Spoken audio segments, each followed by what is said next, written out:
limit state of serviceability. We will today see how to calculate short-term deflection and crack width of a flexure member. We will do manual calculation, and we will also use the software. Okay. So let us start with an example. A singly under-reinforced, simply supported beam. We will try to find the short-term deflection. Okay. We have a simply supported beam with effective span 4 meters and carrying an UDL of small w of unit kilonewton per meter, which is equal to 50 kilonewton per meter. So the corresponding moment, maximum bending moment at the center is WL square by 8, that is 100 kilonewton meter. And the steel provided to take this moment is shown in this section. This is our section. Width of beam is 250 mm. Depth of beam is 500 mm. Tensile steel AST is 3 numbers of 16 mm diabar and 1 number of 12 mm diabar. The effective cover in this tension zone is 50 mm and the clear cover is 34 mm at bottom, right? Clear side cover is 47 mm and the center to center distance between the bar is, okay, I have found over here, that is 41.33 mm. Okay. Now we are going to take Fy is equal to 415, FCK is equal to 25 Newton per mm square. So for finding the short-term deflection, the first thing which we have to find is MI effective, that is effective moment of inertia. Effective moment of inertia is that actually our RCC beam is not completely cracked and not uncracked. It is in between these two conditions, right? So for that we have to find moment of inertia, effective moment of inertia. This MI effective will be greater than MI cracked and less than MI cross. Okay, this is what code says, that MI effective should be greater than or equal to MI cracked and less than equal to MI cross. Okay, if MI effective is found to be less than MI cracked, then you will have to take MI effective equal to MI cracked. If your MI effective is found to be greater than MI gross, then you will have to take MI effective equal to MI gross, right? So this is the formula given in the code. MI cracked divided by 1.2 minus, this is can say cracking moment, right? MCR is the cracking moment. What is cracking moment? Cracking moment is that moment at which the first crack develops in the flexure member. Okay, if your bending moment is found to be less than cracking moment, then your flexure member will be uncracked. If your bending moment is found to be greater than cracking moment MCR, then the flexure member will be cracked. Okay, so over here in this formula, the first step we do is we have to find the depth of neutral axis. Okay, this is Z is the lever arm. Once you know the depth of neutral axis, Z can be calculated easily, right? BW is the web width of the beam. B is the width of the beam in the compression zone, right? Our is a rectangular section, so BW and B both are 250, so the ratio of BW by B will be 1. Okay, so now let us find the depth of neutral axis. So coming to this figure, find the depth of the neutral axis of a cracked singly under reinforced section from the concept of transformed section. So this is our transformed section. Okay, we have two forces, that is compression force due to concrete and tensile force due to steel. Okay. For finding the depth of neutral axis, we can take the moment of area, taking the moments of area about NA. Okay. So we'll take the moments of this area about NA, right? So before coming to this point, let us see what data is given to us. Overall depth is 500 mm, width is 250. Effective depth D is D minus effective cover. Effective cover is 50, okay, and clear cover is 34, right? So our effective depth turns out to be 450 mm, right? Okay. Now Fy is 415. Sorry. Sorry. FCK is 25. AST is 716 mm square. AST is area of steel, bottom steel, right? So AST is 716 mm square. ASC is 0. Okay, this is a singly under-reinforced section. So these two bars are just hanger bars which are provided to support the stirrups, right? Or to fix the stirrups, you can say. Fine. Modulus of elasticity of concrete is 5000 under root FCK, that is 25,000 Newton per mm square. Modulus of elasticity of steel, that is 2 into 10 raised to power 5 Newton per mm square. Okay, coming to the modular ratio M. Okay, now we are finding short-term deflection. Okay, that is, we are not considering the effect of creep, shrinkage, and temperature, that is long-term effect. So that is why we will take M is equal to ES by EC, which is equal to 8. Okay, but if we were calculating crack widths in which we consider the effect of creep, shrinkage, temperature, that is long-term effect, then in that case we will have to take M is equal to 280 by 3 sigma CB. So please try to understand the difference. Okay, when we are not considering the long-term effect, in that case the modular ratio has to be taken as ES by EC, and when we are taking the effect of creep, shrinkage, and temperature, this long-term effect, then at that time we will have to take our modular ratio equal to 280 divided by 3 sigma CBC.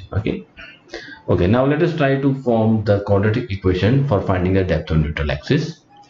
So area of this is B into XU into this distance, that's a 0.5 XU.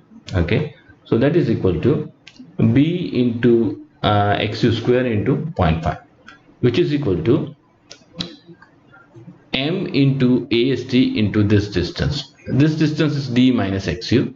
So M AST into D minus XU, right? M AST into D minus XU, right? Okay.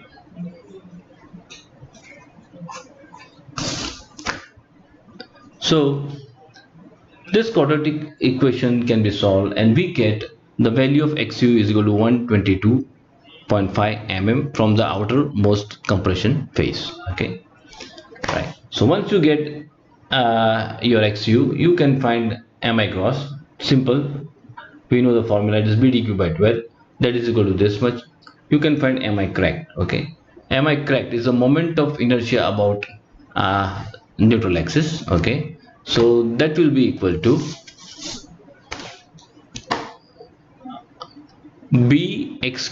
Xu cube divided by 3. Okay, plus due to this will be M into AST into square of this distance, right? This is D minus XU raised to square. So that is how we get Mi cracked, right? Mi cracked is equal to B into Xu cube divided by 3 plus due to the steel, that is tensile steel, it will be M into AST into the square of the distance. So this is our Mi cracked, right? So once you know your neutral axis, depth of neutral axis, you can find the lever arm. Z is equal to D minus XU by 3. Okay, this is XU by 3. So this distance is lever arm. So this will be, this is D. So D minus XU by 3. will be this distance, right? So that is equal to 409.166.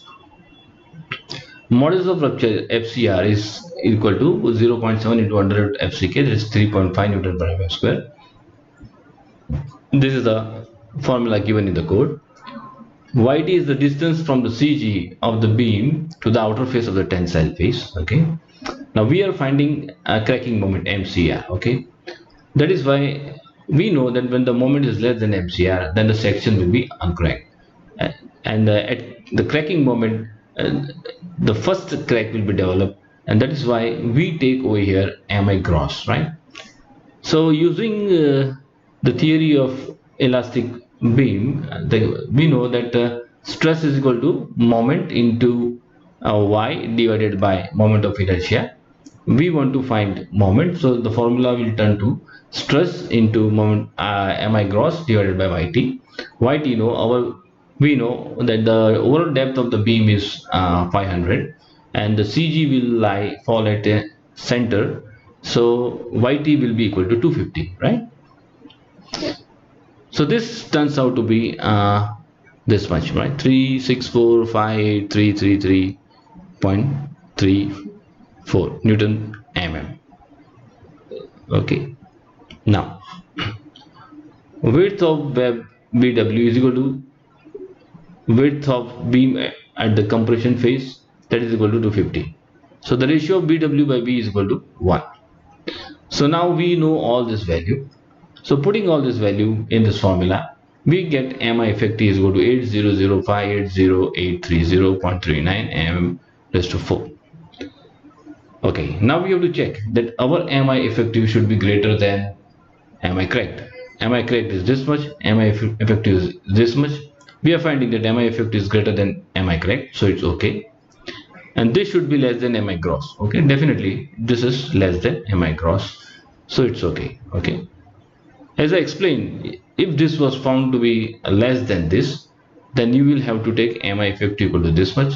If this was found greater than this, then you will have to take MI effective equal to this. But our is greater than this, and our and less than this, so it's okay, right? So the obtained MI effective is perfect. Okay. So this is how, after you find MI effective, then you can find the short-term deflection. But we can use computer program instead of doing such long calculations, and we can find the value of MI effective in few seconds, right? So let us run the computer program. Okay. So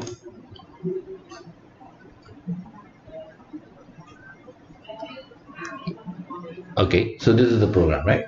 Our is an rectangular beam, so let us select type 1. Okay. Now D, capital D is 500 mm, so let us give the value 500. Okay, please use tab key, so we'll use tab key to give the data. Okay, press tab key. B is equal to 250. Okay, D1, D1 is, this is D1, right? We know effective over here at the bottom is 50, so 50, press tab. D11 is the effective core in the compression zone. Okay, say it is 30. This doesn't matter because it is a singly uncontrolled section, because we are going to give the value of AC is equal to 0. So whatever value you give over here, this will be all automatically nullified, right? So let us say it is 30. Okay, press tab. Fy is 415, press tab. FCK is 25, press tab. Design moment is 100, press tab. AST we know is 716 mm square, press tab, and AS is 0, right? Simply giving by this much detail, we can calculate. We find I effective. Total calculation is shown over here. The final MI effective is shown over here. It is 800580830, which we obtained over here, right? Okay, this is what we obtained manually, right? Okay, fine. Then the next step is we have to find the maximum short-term deflection. Our is a standard case, that is a simply supported beam loaded with an UDL of 50 kilonewton meter, 50 kilonewton per meter, right? So for that, code has given the standard formula for finding the maximum deflection at the center. It is 5 divided by 384 into capital W L raised to cube divided by EC into MI effective. This is capital W, that the unit is in kilonewton. Our is small w, that is unit is kilonewton per meter. So this will turn out to be small w into L raised to 4, right? So this value turns out to be 166.67 divided by EC into MI effective, right? EC and MI effective we have already found. EC we know it is 5000 into under root FCK, that is 25,000 Newton per mm square. So this turns out to be 8.322 mm. Okay, so the maximum deflection turns out to be 8.322 mm, right? Okay, this value is found over here. Okay, we have given the data as length of the beam as 4 meters, and we have given the loading UDL, that is 50 kilonewton per meter. There is no other load, and we want to find the deflection at the center, that is at 2 meters from the left. Now we get this, that is 166.66 divided by EI. Okay, if you are finding the deflection for an elastic member, okay, which is a uncracked member, in that case you have to take I as I gross. Okay, if you are finding the deflection for a cracked member, then over here you have to take M I as MI effective. Okay, so this is simple. So this is the deflection diagram, and we will run this program. Okay, so let us run this program. Okay, so length of the beam is 4 meters. Okay, please use enter key. Now we have to press enter key to save the data, right? There are no point loads, so let us move forward. UDL1 is 50 kilonewton per meter, and let's move forward. There are no other loads, so just move forward, and we want to find the deflection at the center, right? To okay, and you just click calculate. Okay, so this is how you get 166.66, right? Now this is a standard case. Such type of cases we usually don't find it on practical field. Okay, because most of the beams are either a beam of a frame or a continuous beam, so you will definitely have two end moments after doing the analysis, right? So let us give some complex loading. Okay, say we have 2-point loads. Okay, number of point loads 2. Okay, so the first magnitude of first point load is 50 kilonewton, and the distance is 1 meter from the left. The magnitude of second point load is again 50, and the distance of that load is 3 meters from left. Okay, now we assume that there is an UDL of 50 kilonewton per meter, and we assume that there is, okay, we assume that there is another triangular load, okay, of 75 kilonewton per meter.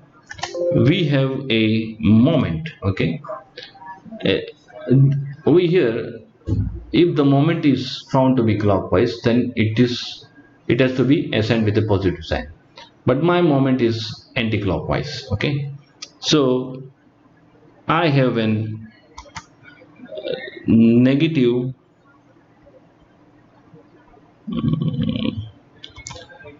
moment of magnitude 150 kilonewton meter, right? And I have an clockwise moment over here, so I will have to give a negative sign over here, and the magnitude is again 150 kilonewton meter, right? Now this loading becomes complex, right? So finding short-term deflection of such type of loading needs a lot of calculation, right? Because there are no standard formulas for such type of loadings, right? So in that case, such programs becomes a lifesaver to us. So let us calculate. right?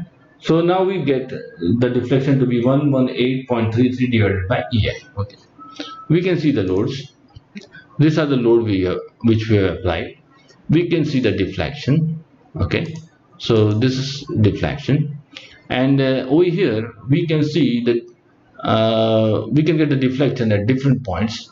That is from 0.05 meters to the end of the beam, varying with the increment of 0.05 meters, right? So you can get the deflections at different point. You just have to divide this by EI. We know E is equal to 5000 into 100 times K. I also we know that is MI effective, right? So we can get the deflection at different points, and we can see that this is the this is a deflection at the mid span. Okay, we can see over here the maximum deflection is occurring at the mid span, right? This magnitude is maximum, right? 118.33. Above that it is 118.2. Below that it is 118.2. Okay, so from this we can decide that of course the maximum deflection occurs at the center. Sometimes we have the beam is loaded unsymmetrically, and at that time it is not necessary that the maximum deflection will be at the center. It will be some way somewhat away from the center, right? So all the things you can obtain from this table. So this is how software can make your life easy, right? Fine. So let us move further.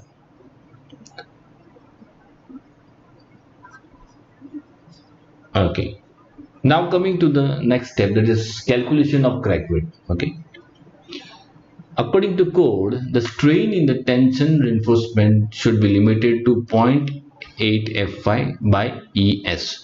Es is the modulus of elasticity of steel. Fy is the characteristic strength of steel, right?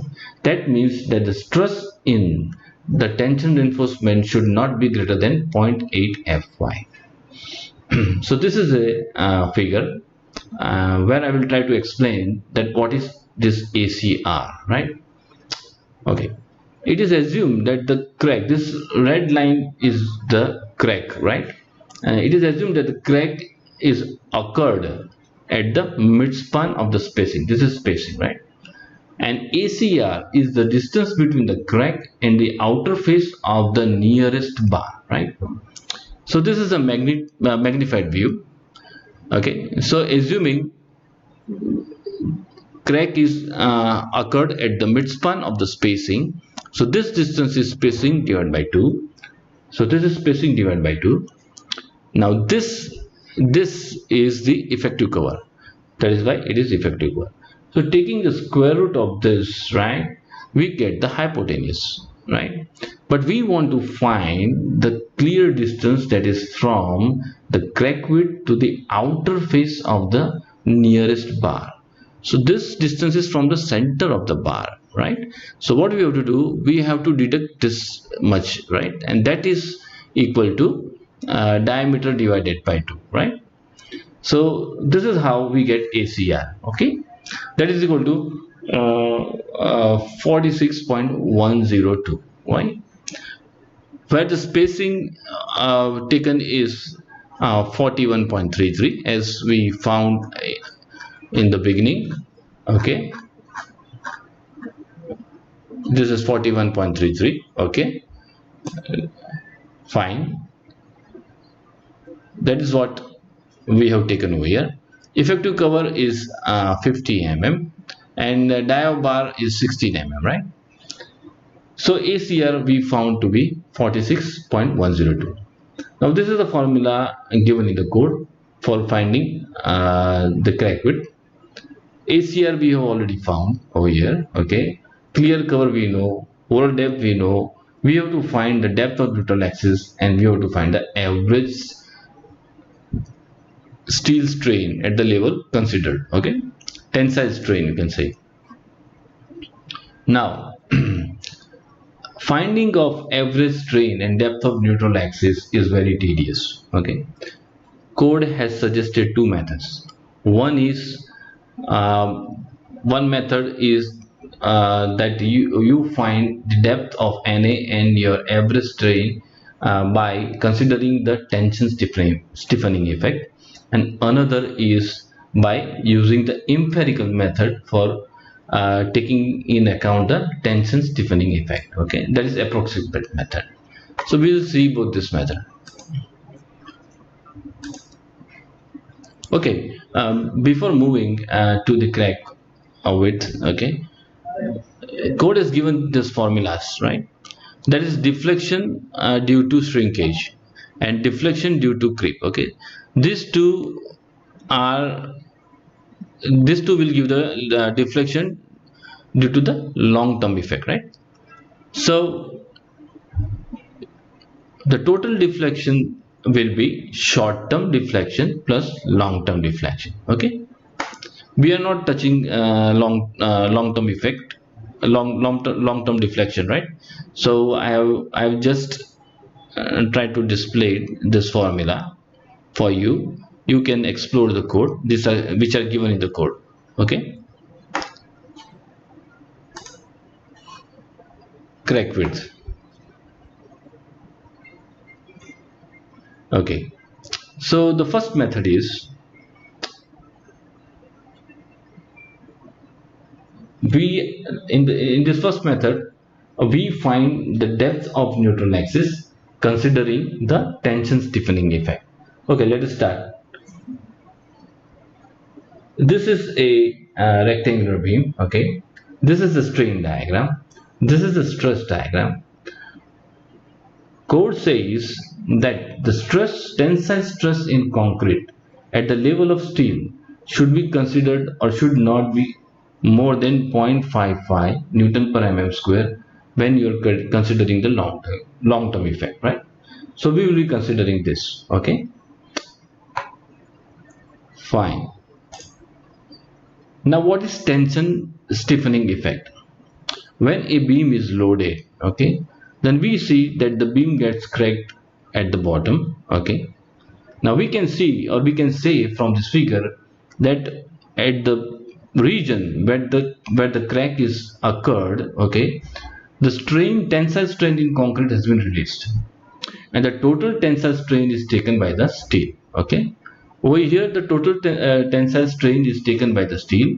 Over here also the total tensile strain is taken by the steel. But in between these two cracks we see that this portion is uncracked, right? So over here the tensile strain is taken by some of the tensile strain is taken by the concrete and some by the steel. Okay, that is why code says that you have to take an average strain, right? So that is why we get this stress diagram. Okay, this is the compression force, okay, that is due to the concrete above the neutral axis, and we get two tensile forces, one due to the steel below the neutral axis and another due to the concrete below the neutral axis, which is taking the tensile stress, right? So our equilibrium will turn out to be compression force is equal to this tensile force plus this tensile force, right? Fine.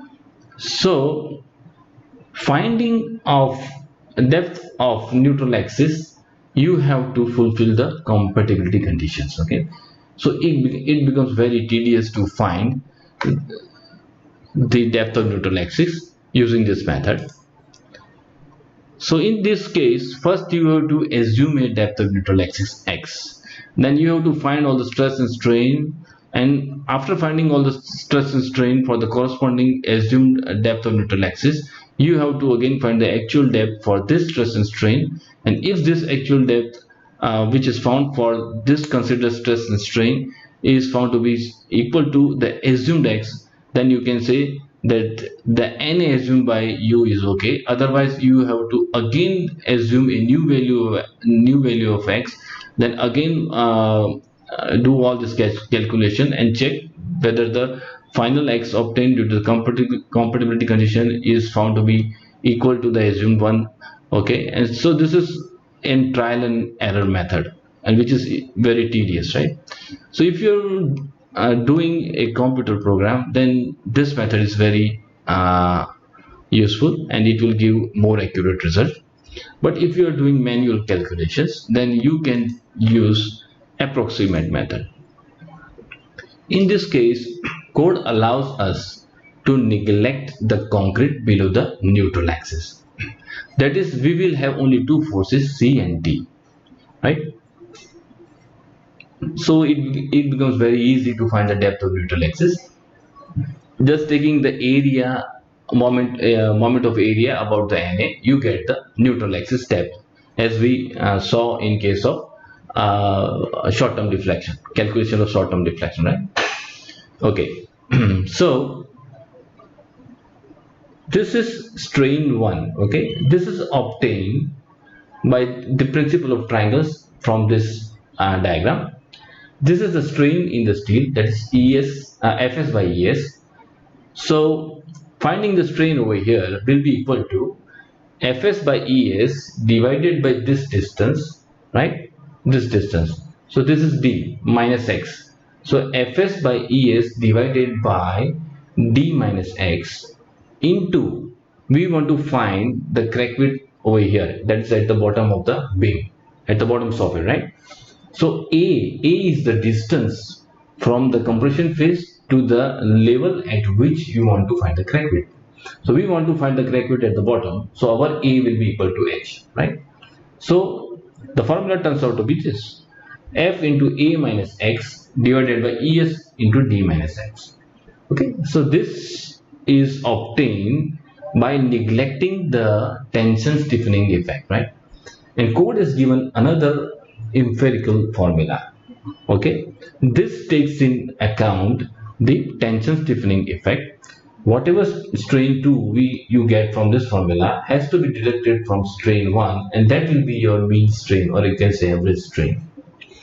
If your average strain is found to be less than 0, then the section is uncorrect. If your average strain is found to be greater than 0, then definitely the section is correct section, right?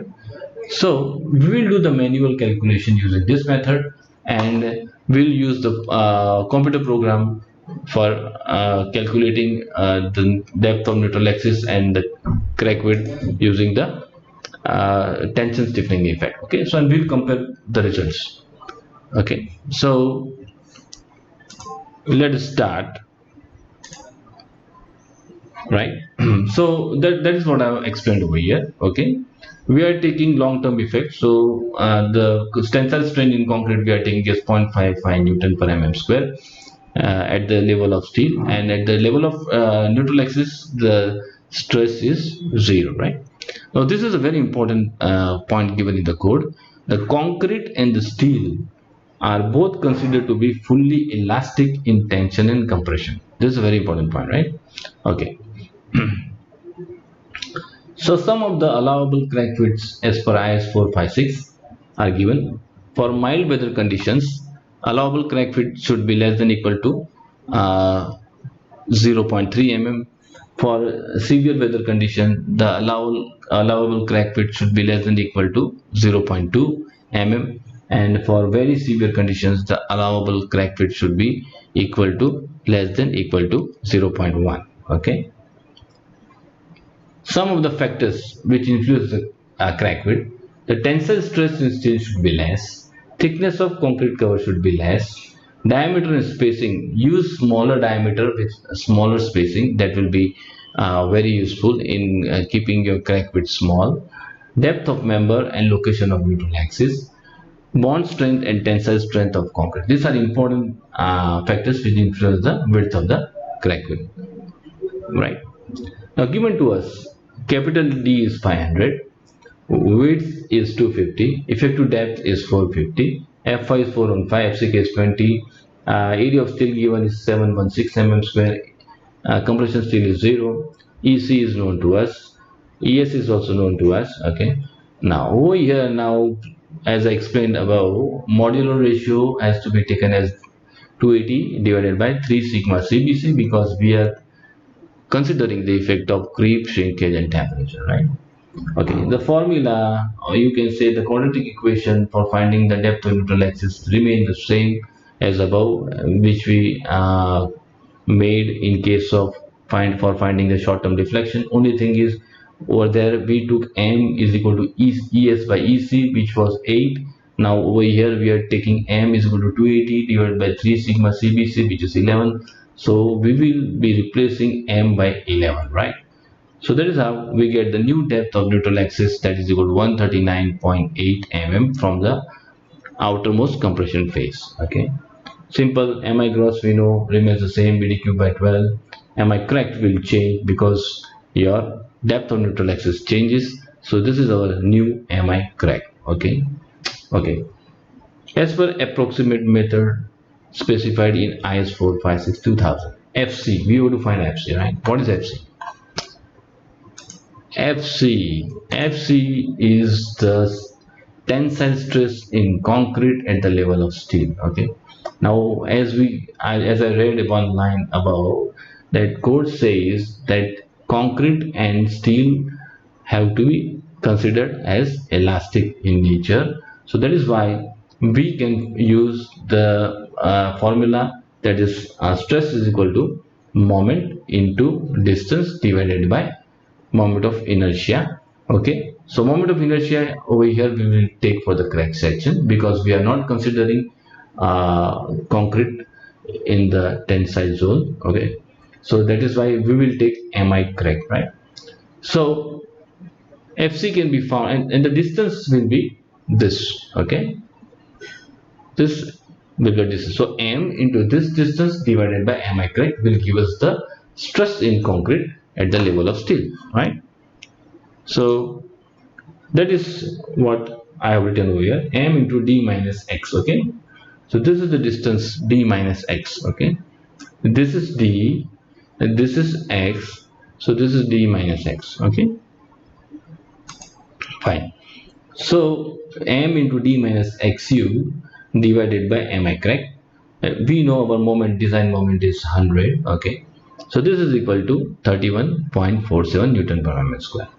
Now finding the stress in steel at the level, okay, which we saw in the figure. Simple, from the principle of transform section, it will be modular ratio into fc. So modular ratio is m into fc we have found. This is 346.22 Newton per mm square. Now code says that the stress in steel should not be greater than 0.8 Fi, which is 332, and our is found to be greater than 332, so which is not allowed. So we will have to increase the area of tensile steel. Okay, so what we do now, instead of, we have initially taken as 3 number of 16 mm die bar plus 1 12 mm die bar as our tensile reinforcement. Now we will replace 1 12 mm by 16 mm. So our total steel will be 4 number of 16 mm die bars. It will be our tensile steel, right?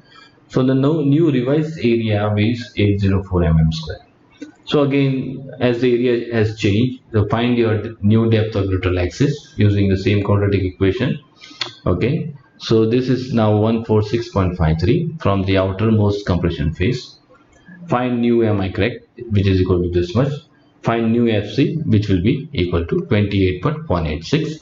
So fs is equal to m into fc, that is equal to 310, which is less than 0.8 fi, that is 332. So it is okay, right? So now let us proceed further. Now it's time to find strain 1. Fs is found over here, 310, 310.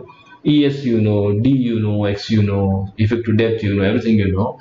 So this strain 1, epsilon 1 is found to be 0.001805.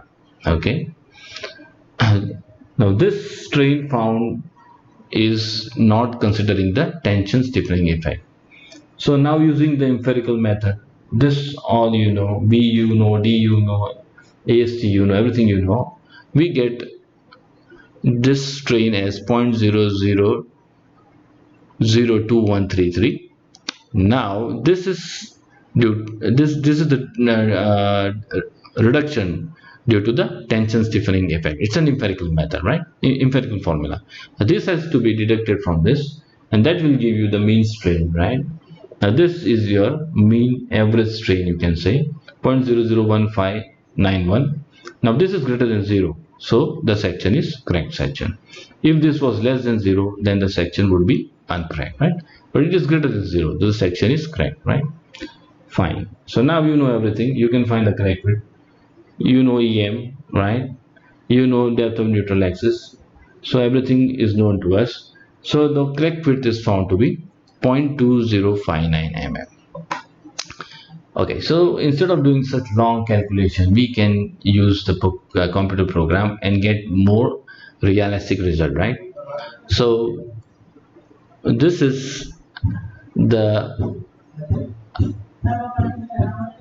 screenshot of the computer program, okay, from where we got the crack width equal to 0.2134. Okay, over here we get 0.2059, right? And over here we get 0.2134. Okay, there is a slight difference. That is why the code allows the use of approximate method.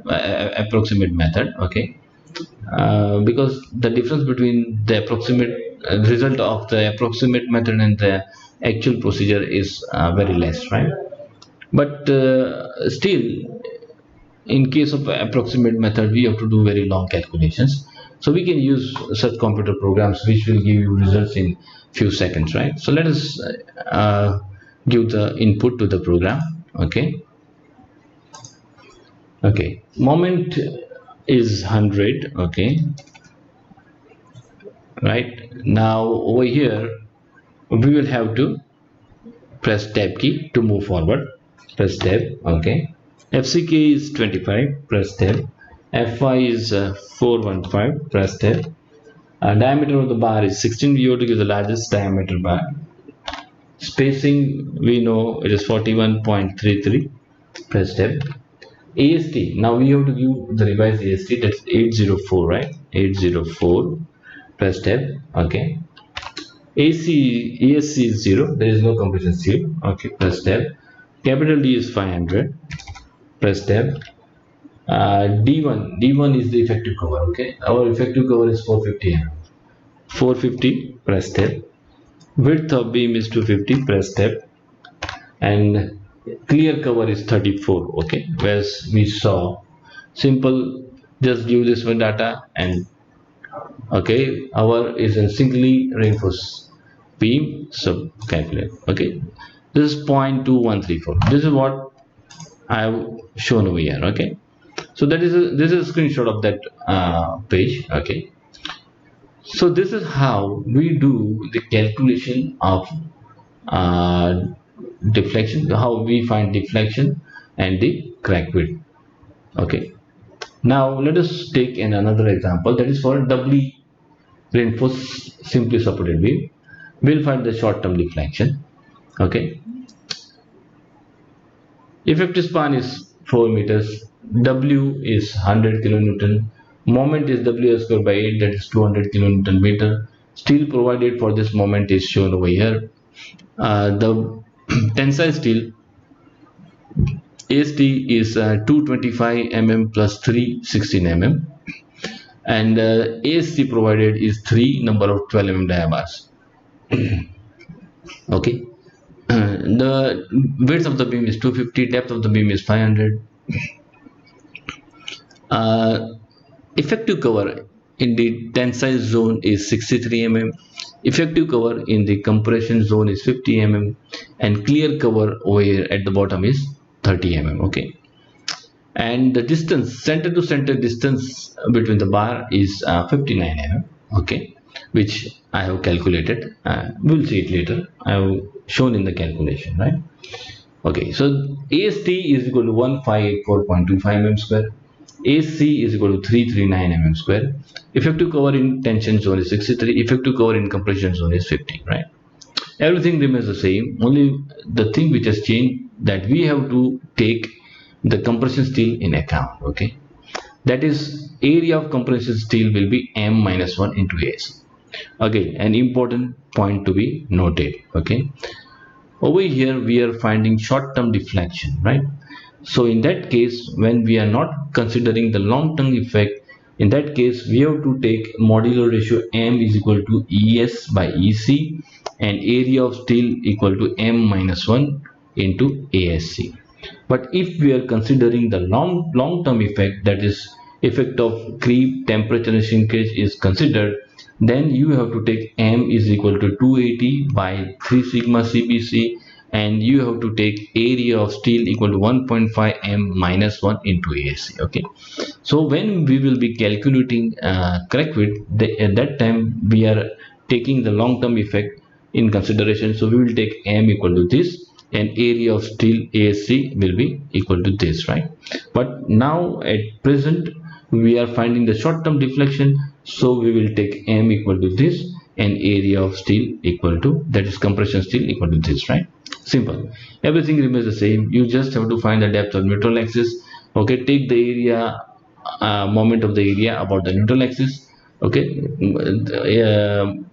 that is b into x square into 0.5, and this will be m minus 1 into asc into xu minus the effective cover, right? That will be this distance, right? Plus m into ast into this distance. Okay, so you will get a quadratic equation using this, and solving that you will get the depth of the neutral axis xu. So whole procedure remains the same, right? So over here you have two compressive force. One is due to concrete, another is due to the compression steel, and you have this force due to the tensile steel. Okay, so tensile steel, this T will be equal to C plus C1, right? Simple. So I have explained how to find the depth of neutral axis in detail, so which you can do. So I have directly used the software, right? And I have obtained all the results by the software, right? So we'll run this and directly find MI effective for this doubly reinforced section, right?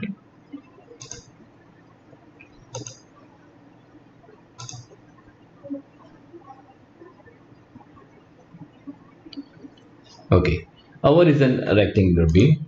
Okay, we know D is 500 mm, 500, press tab. B is 250, press tab. D1, effective cover D1. Okay, effective cover D1 is 63 in our this case, and this is 50. Okay, as we just saw the figure. Okay, this is 63, press tab. D11 is 50, press tab. Okay, Fy is 415, press tab. FCK is 25, press tab. Design moment is 200, press tab. AST is 1584.25, press tab, and AC is 339. Okay, simply giving the this is input we can calculate. Okay, so the effective uh,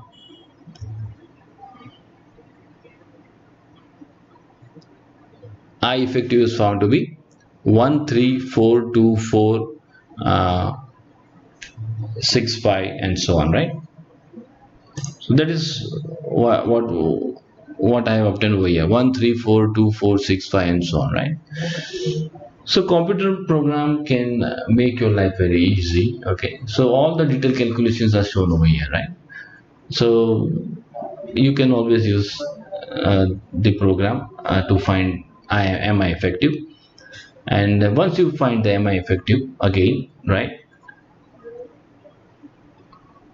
again this is a standard case, right? That is a simply supported beam supported by UDL. So our beam length is 4 meters. UDL we are having is 100 kilonewton per meter acting on the whole beam. There is no other load. Okay, and so this is found to be 333.33 divided by E for concrete and MI. I is MI, right? Which is shown over here, right? So again using the same standard formula for UDL, acting on the simply supported beam, the maximum deflection at the center is found by this formula. So this is found to be 333.34 divided by EC into MI effective, and the deflection is found to be 9.932 mm. Okay, fine. So this is something which we have already studied in singly reinforced. Now coming to the calculation of crack width for the maximum moment, okay, as per approximate method specified in IS 456 2000. Okay, okay, find modular ratio. So we will be taking this formula because now we are taking in consideration, that is effect due to creep, shrinkage and temperature. So M turns out to be 11, right? So simple, taking moment, area of moments about the neutral axis, right? So let us see this figure again.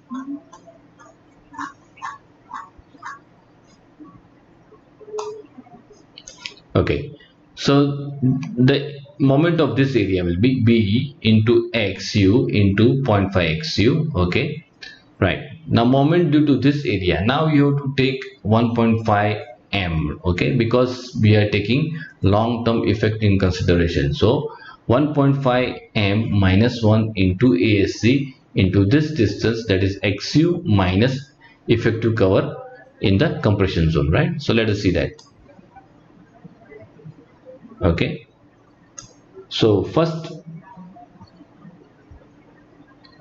this is due to the concrete, B into x square into 0.5. This is due to the compression steel, that is 1.5 m minus 1 into ASC into XU minus effective cover in compression zone is equal to m into area, this area into this distance, right? M AST into this distance, this is D minus XU. Okay, so let us see over here. Okay, fine, this is m into AST into D minus XU. Now solving this quadratic equation, you get the value of XU is equal to 176.21, right, from the outermost compression phase. You can find, am I correct? Simple. Okay, for concrete it will be B into x cube divided by 3. For the compression steel it will be 1.5 m minus 1 into AC into the square of the distance, right? Square of this distance, right? That is XU minus effective cover at the top, okay? Plus m into AST into square of the distance, this distance, right? This will give you MI crack. So MI crack is found to be this much. Now coming to finding the FSC, okay? So as we know, the code is asked us to consider the concrete and steel to be elastic. So we will be using this formula as explained in the singly reinforced section. Fc is equal to m into d minus xu divided by mi, right? Our moment is 200. Okay, so this is found to be 29.66 Newton per mm square. So stress in steel, okay, this is the stress in concrete at the level of steel. This is the stress in steel, which is equal to m into fc, which is equal to 326.3, which is less than 0.8 f5, that is 332. So it's okay, right? So we can proceed further and find the strain E1. Strain E1 Fs, we know it is 326.3, so that is equal to 0.01923. Okay, strain 2 is found to be 0.0001. This has to be deducted from this, so we get average strain equal to 0.001823, which is greater than 0, so we can say the section is correct. Okay, now we can find ACR by using this formula. Okay, spacing is 59, effective cover is 63, diameter of bar is 25. We get ACR is 57.06, and after knowing all this, we can find the crack width, which is found to be 0.267, right? This is what we found from the approximate method, and from actual procedure we get 0.28 time. Okay, this is 0.267, this is 0.267, and this is 0.289. Okay, so difference is very small, but why to waste time doing calculation? You can directly use the software. So let us try to find this using the software. Okay, correct with. Okay, moment is 200, press tab. Okay, fck is 25, press tab. Fy is 415, press tab. Okay, diameter bar is 25, press tab. Spacing is 59, press tab. AC is 1584.25, press tab. AC is 339, press tab. D is 500, press tab. D1 effective cover D1. Okay, effective depth. Effective cover is 63, so effective depth will be 437, right? 437, press tab. B is 250, press tab. And effective cover, clear cover is 30, right? Given to us. Okay, by giving this data, you can calculate. It's a doubly reinforced section. Okay, so this is 0.289. Okay, which I get over here, right? So this is how we find the short-term deflection and correct fit for a doubly reinforced section. Okay, now coming to the next part, that is how to find the effective moment of inertia for a continuous beam. Okay, simply supported such type of simply supported beams we do not usually find in practical field. Okay, most of the beams are either a part of a frame or part of a continuous beam, right?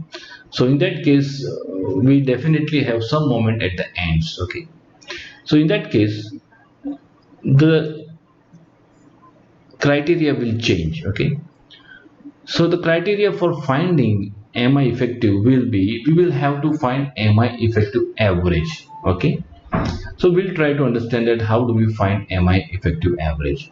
We'll take this middle beam. Okay, this beam 2, the size of the beam is 230 by 550. Okay, live load is 11.88, dead load is 46.5, and these are working loads, service loads. Okay, the corresponding moment at this support is 149.27. Moment at mid span over is 97.42, and moment at support 3 over here is again 149.27. Okay, so we want to find mi effective average for this beam for finding the deflection, short term deflection. Okay, right. So for the known moments, the steel which we are providing is at support. We are providing 220 plus 216 mm diabar as tensile reinforcement at support, right? We are providing 220 plus 216, 220 plus 216. This is tensile steel. Okay, and then we are curtailing 220 mm diabars and just taking further 216 mm diabars, right? So these are the tensile steel for the support, and this will be the compression steel at the midspan. Similarly, at the bottom steel which we are providing is two number of 20 mm diabar. Okay, so this is the cross section cut over here. Okay, at the support which is shown over here, and the clear cover is 32 mm. Okay, now we know our total UDL is dead load plus live load, that is equal to 58.39 kilonewton per meter. Okay, these are working load, or you can say service load. Okay, fine. For a continuous beam, okay, code is given this table, right, where you have to find the value of C2 and C1. Okay, so this is table number 25 given in the code. The value of C2 depends upon the moment at the left hand support plus the moment on the right hand support divided the fixed end moment divided by fixed end moment at the right hand support and fixed end moment at the left hand support. Okay, our actual moment 1 and 2 is equal to 149.27. Fixed end moment is W squared by 12. W is 58.39. So this is fixed end moment 1 and fixed end moment 2 will be the same. And moment 1 and moment 2 are the same, right? So we get C2 is equal to 1.22. So we will take 1.2 and C1 we will take as 0.91, right? So AMI correct average has to be taken as C1 into AMI correct left plus AMI correct right divided by 2 plus 1 minus C1 into AMI correct mid span, right? So this is modulus of rupture. This is distance yt is the distance from CG to the outermost tensile face. Cracking moment is given by this. This is all which we know. But we have to find the average cracking moment, right? So average cracking moment will be C1 into cracking moment at left plus cracking moment at right divided by 2 plus 1 minus C1 into cracking moment at mid span. Okay. So if you go try to solve all this manually, then it will take hours and hours. Okay, but computer program makes the things very easy, and you can just get the results in few seconds.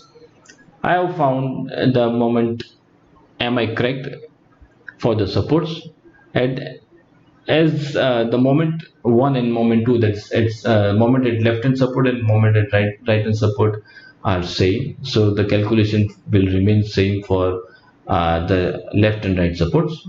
Okay, give the data, you know, capital D is 550, B is 230, D1 is 50, D11 is 50, F5 is 4156 is 25, design moment is 149.27, right, which we obtain, right? At support it is 149.27, 149.27, right? So that is what I have taken in the input. Okay, so 149.27 AST at the support, right? AST at support, right?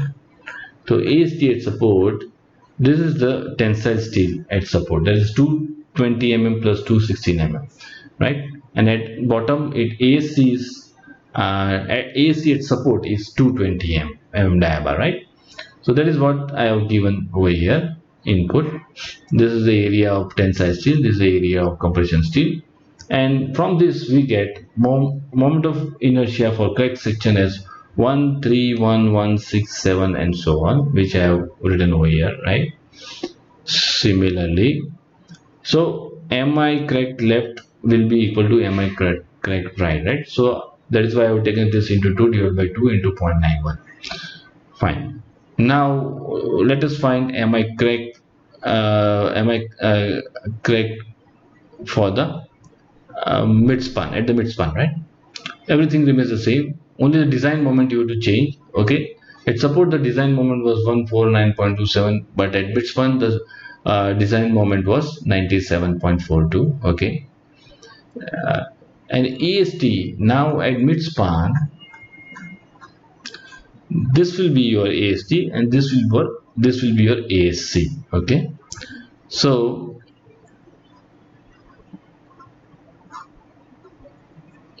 this is your AST, this is your ASC, right? So mi correct is found to be 87164 and so on, which I have written over here, right? So putting this value, we get mi correct average as this much, 9038438.37 mm raised to 4.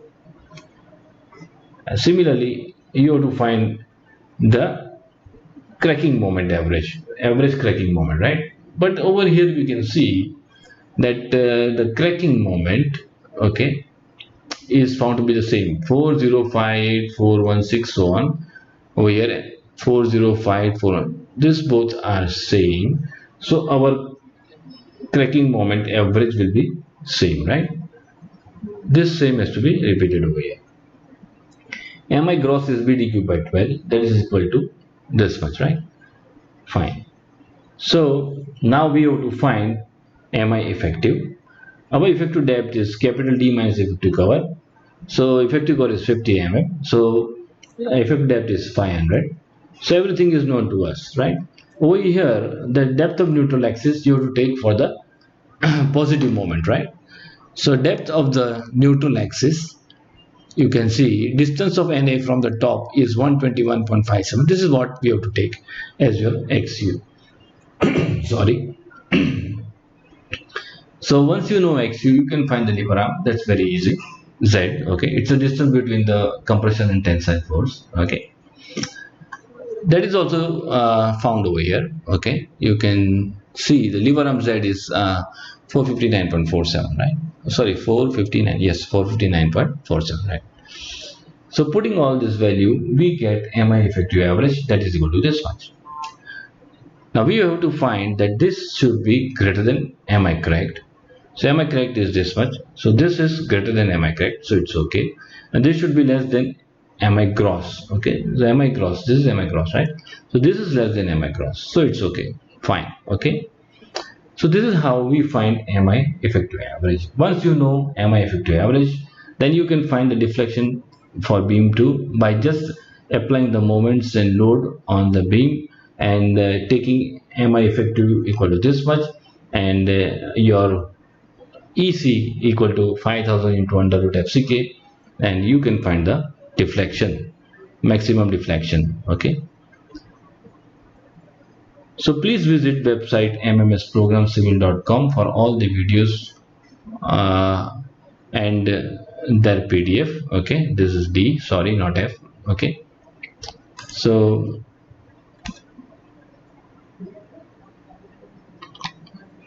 please share, like, and subscribe this videos.